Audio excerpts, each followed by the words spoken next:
అది మీది ఓడే కుటుంబం కాదు ఆఫీసర్. మీరు చదివింది చట్టం, మేము నమ్మింది ధర్మం. Both are not same. Okay. మీరు వెతికింది ఆయు, మేము వెతికింది మృత్యు. Both are not same. Super. మీకు కుటుంబమే ప్రపంచం, మాకు ప్రపంచమే కుటుంబం. Both are not same.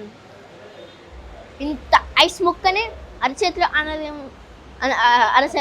అర నిమిషం పెట్టుకోలేండి. మీరెక్కడ? అనుదినం అనంత హిమగిరిలను ఢీకొట్టే మేమెక్కడ? Both are not same. మీకు సమస్య వస్తే దండం పెడతారు, మేము ఆ సమస్యకే పిండం పెడతాం. Both are not same. మనిషి మనుగడ కోసం మేము స్మరించేది మంత్రం, అదే ఆ మనుగడకే ప్రమాదం వస్తే మేము చేసేది యుద్ధం, దారుణ యుద్ధం. సూపర్.